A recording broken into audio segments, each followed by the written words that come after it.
Teknologi informasi memberikan manfaat, kita semua tahu.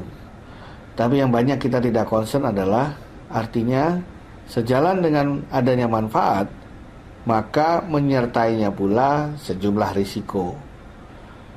Maksudnya apa di sini?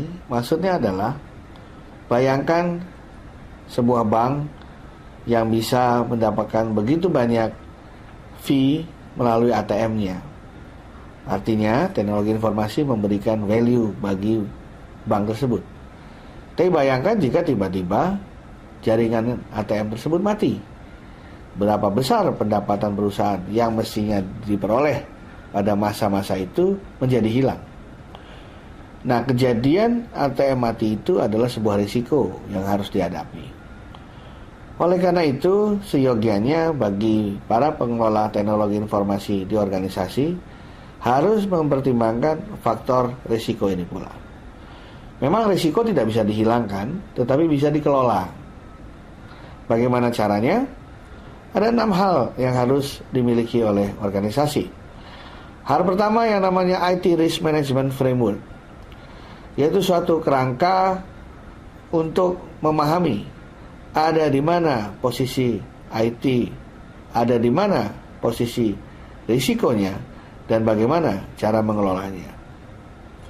Katakanlah IT ada 2 jenis di perusahaan, yang sangat core dan yang sifatnya supporting. Core itu artinya berpengaruh langsung terhadap penciptaan produk atau jasa barang tersebut atau jasa organisasi tersebut, sehingga kalau IT-nya mati maka akan terganggu proses penciptaan produk atau jasanya.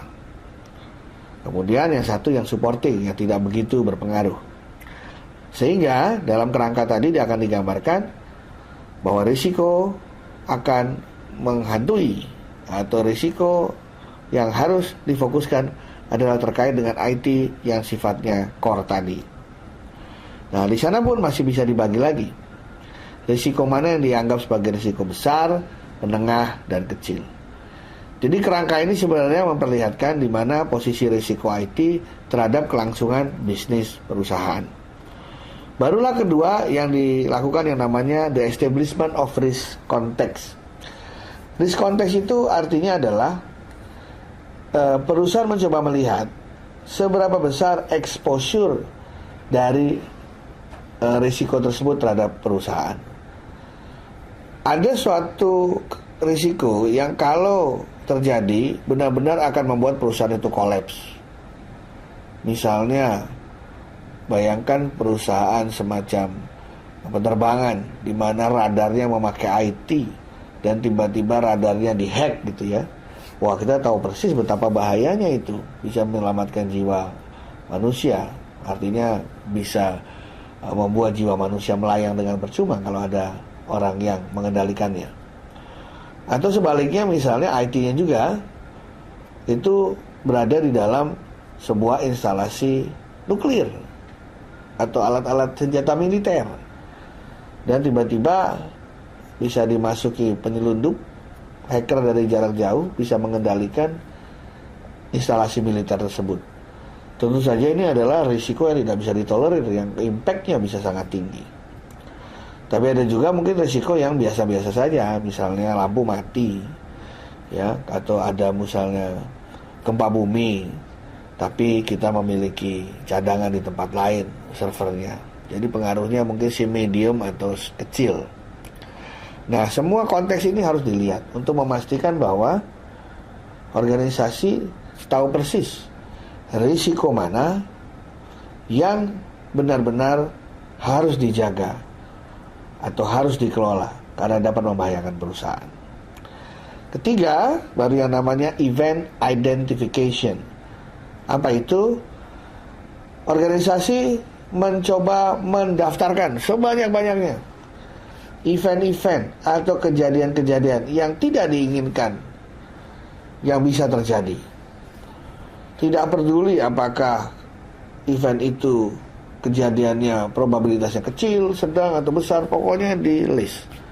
Mulai dari server kemasukan virus, komputer yang bisa dicuri orang, atau misalnya orang lain yang tidak berhak mengakses bisa masuk ke dalam sistem, atau bisa juga penyadapan, atau juga yang peristiwa kita dengan gempa bumi, tsunami, ya, atau mungkin bahkan kabel fiber optiknya tercangkul sehingga mati komunikasinya. Semua event didaftarkan di situ. Setelah semua event didaftarkan, baru proses keempat dilakukan yang namanya risk assessment. Terhadap masing-masing event dilihat minimum 2 hal terkait dengan risiko. Probabilitas terjadinya, apakah kecil, sedang, atau besar, dan seandainya terjadi, impact-nya seperti apa, kecil, sedang, atau besar. Untuk tahu probabilitasnya tinggi atau rendah, banyak cara yang bisa dipakai. Mulai dari melihat data-data tahun lalu, track record, atau bisa juga tanya ahlinya, gitu ya, atau mungkin lihat referensi-referensi hasil riset, gitu ya. Dan untuk melihat dampaknya tentu saja harus bertanya kepada manajemen atau kepada mereka yang sehari-hari berkecimpung melakukan proses tertentu.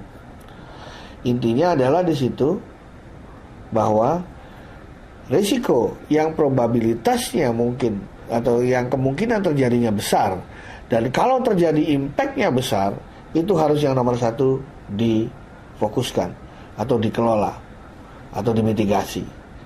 Masuklah kepada hal yang kelima, yaitu risk response. Apa yang akan dilakukan perusahaan atau organisasi seandainya event itu terjadi? Tentu saja tujuan respons ini untuk secepat mungkin memperkecil impact dari risiko yang terjadi. Diusahakan agar tidak ada manusia yang terancam jiwanya, tidak ada kerugian finansial maupun non-finansial yang dialami perusahaan. Dan biasanya untuk perusahaan-perusahaan tertentu juga mereka memiliki aset yang sangat berharga, yaitu citra mereka di mata publik. Kadang-kadang uang dalam hal ini tidak menjadi hal yang penting ketika citra atau nama seseorang atau nama sebuah perusahaan dipertaruhkan. Dan yang terakhir adalah the maintenance and monitoring of a risk action plan. Rencana penanganan risiko tadi tentu saja akan tinggal rencana kalau tidak dilakukan. Untuk memastikan bahwa kalau nanti kejadiannya terjadi, rencana kita benar-benar bisa dijalankan, itu harus dikelola. Latihan misalnya. Banyak orang yang sudah punya rencana kalau nanti terjadi lampu mati besar-besaran, maka akan backup akan jalan, tetapi tidak pernah dicoba. Ya seperti kalau ada gempa bumi, kita bilang langsung sembunyi di bawah meja, atau bisa lari lewat tangga, atau berlindung di dekat bagian bangunan dan konstruksinya baik, tetapi tidak pernah dilatih, sehingga pada waktunya yang terjadi malah kepanikan. Dengan IT, terkait dengan semua rencana aksi jika terjadi kejadian tidak diinginkan, harus dilatih dan dimonitor. Demikianlah mengenai pengelolaan risiko IT. Terima kasih.